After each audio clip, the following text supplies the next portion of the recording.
The UK is moving toward one of the most dramatic shifts in asylum and refugee policy that the country has seen in years. A transformation that ministers are calling essential but critics say will reshape the lives of thousands of vulnerable people.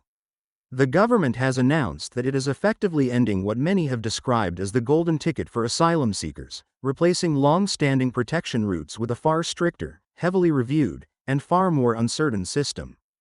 These new plans come at a time when political pressure is at an all-time high, immigration is dominating public debate, and the government is under fire from both sides, those demanding tougher controls and those warning of rising humanitarian harm. In today's expanded update, we will walk through everything happening, how these changes will work in practice, and what they mean for people seeking protection in the UK. In recent months, the government has faced a surge in asylum applications and growing public concern about the sustainability of the system. Ministers argue that irregular migration is placing unprecedented strain on public resources, increasing tension among communities, and encouraging dangerous journeys across the Channel. As a response, the government has introduced a series of sweeping policy overhauls that tighten eligibility, reduce security for those granted status, and extend the length of time before refugees can build a stable life in the UK. Supporters say these measures will deter irregular arrivals and restore fairness. Opponents believe they will increase suffering and instability, especially for people fleeing conflict, persecution, and hardship. One of the most significant changes revolves around how long refugees are allowed to stay once their claims are approved. Previously, individuals granted refugee status were given a 5-year period of protection before being eligible for long-term settlement. The new proposal cuts this initial protection period to only 30 months, which is 2.5 years. After this period, the Home Office will review the person's circumstances again, meaning refugees now face repeated scrutiny and the possibility of being sent back if their country is judged to be safe, even if their personal risk has not changed. This approach mirrors the model used in Denmark, where protection is more temporary and subject to constant reassessment. The UK government believes this will discourage people from making false claims and reduce incentives for irregular entry. However, many organizations warn that it will leave refugees feeling permanently insecure, unable to plan their futures, and living with the fear that the life they rebuild could be taken away at any review. The second major shift is the expansion of the settlement timeline. At present, refugees can apply for indefinite leave to remain after living in the UK for 5 years. Under the new proposal, that timeline may stretch all the way to 20 years. This is a dramatic change that will postpone stability, family security, and long-term planning for tens of thousands of people.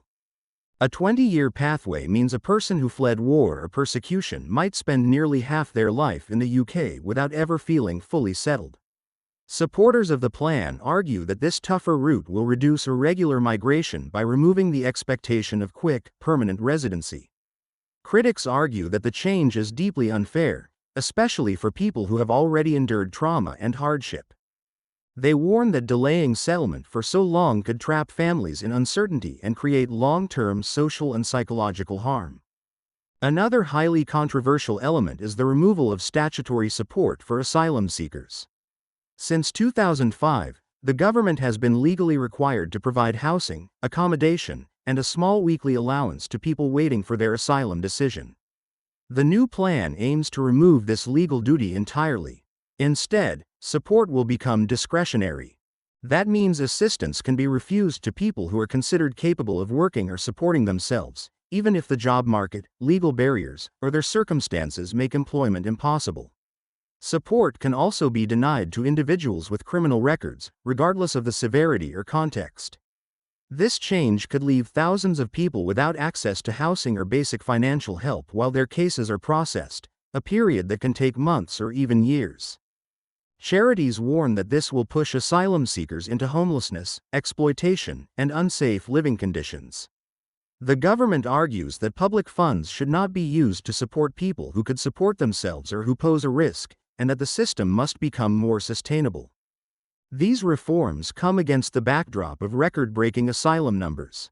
In the year ending March 2025, the UK received more than 109,000 asylum claims, a 17% rise from the previous year.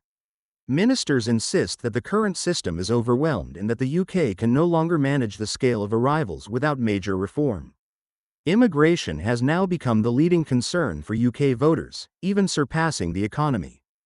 Politicians argue that unless the system becomes more robust, public trust in immigration policy will continue to erode. Channel crossings have also added significant pressure.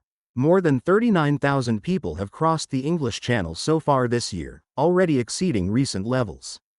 These small boat journeys continue to dominate headlines and fuel political debate. With growing support for parties campaigning on stricter border controls, including Reform UK and figures like Nigel Farage, the government is under pressure to demonstrate immediate action. Charities, refugee rights groups, and humanitarian organizations have strongly condemned the proposals, saying they risk pushing vulnerable people into deeper insecurity. Over 100 charities have signed public statements urging the government to rethink the plans, saying that punitive policies will not solve the root causes of migration. Groups warn that strict measures could increase discrimination, fuel public fear, and damage social cohesion. The Refugee Council has said that the reforms will not deter people fleeing war, conflict, and torture, because no one risks their life crossing the sea simply to access welfare or long-term residency. They argue that the proposals fail to recognize the desperation driving people to seek safety in the first place.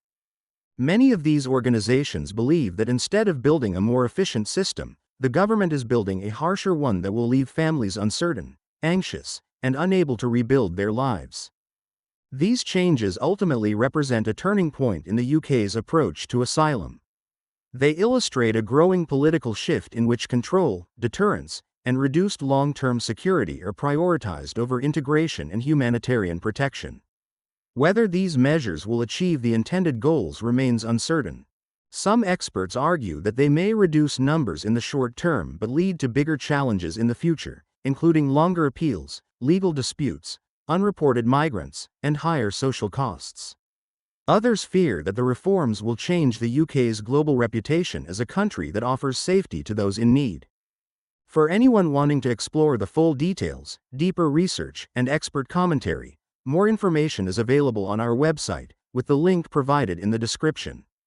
As we continue to watch developments closely, it is clear that the debate around asylum in the UK is far from over. This policy overhaul has sparked intense discussion, and the outcome will shape not only the lives of current and future refugees but also the political landscape in the months and years ahead. Thank you for watching today's update. Feel free to leave your thoughts in the comments and let us know how you think these changes will affect the UK. We will continue to bring you the latest updates, so stay connected, and we'll see you in the next video.